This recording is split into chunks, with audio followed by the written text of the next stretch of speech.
and share information that is packed with utility, seeded with inspiration, and honestly empathetic to attract customers to you. So let me just break this down a little bit. Cece talked about this, consistently creating and sharing, right? It's not a campaign, it's not a one and done program, it's a long-term program. You want to create information that is packed with utility, that allows people to do something, even if that means just make a decision by the content that you're creating. That's seeded with inspiration. That could be creative inspiration, it could be inspiration based on the data that you pull out of your organization through research that you do, and that is honestly empathetic, that really thinks about things from your customer's point of view, right? That really has empathy for their pain. What can you help them with? How can you help them make decisions? And again, to attract customers to you, because it's not about just getting good at content, it's about getting good at content marketing. The point about empathy is just one that I want to emphasize, because I think this is the one that people tend to get stuck on. What does this really mean? It just means that you think about not what you do, but what you do for your customers, right? So it's not about what you sell, it's how you help people. I think this is lost a lot of times when we think about our brands, when we are communicating through our content. We're all focused on ourselves, but I think we want to be focused on how we help people, how do we connect, what do our products and services do for others. Here's how I think about it, just breaking it down a little bit further. It's thinking about your content marketing according to this formula. It's useful times enjoyable times inspired. That is the definition of innovative content.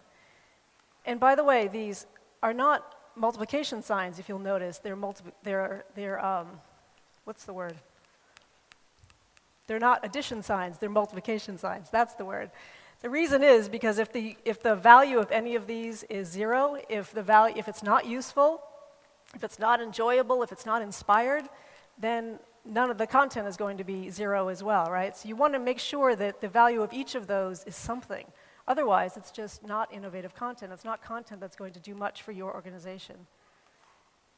Okay, so I want to talk to you now just about some real-world innovations, right? I want to give you some examples of some companies that I think are doing some really great things in content.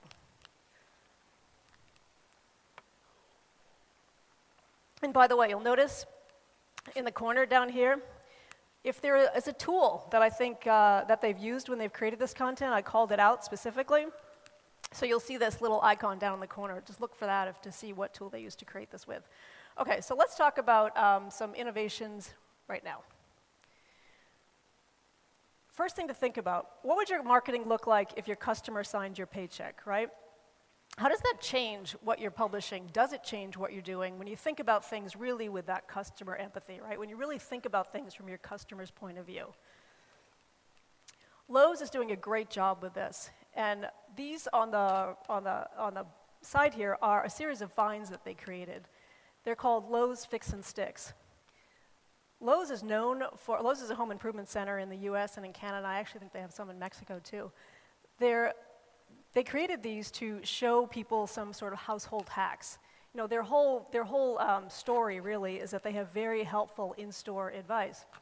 So this is an example of what they did with putting out some super short, 6-second Vine videos on Twitter.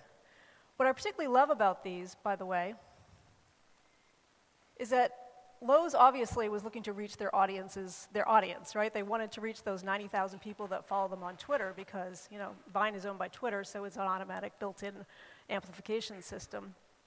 But the beauty of this is that they actually reach their audience's audience.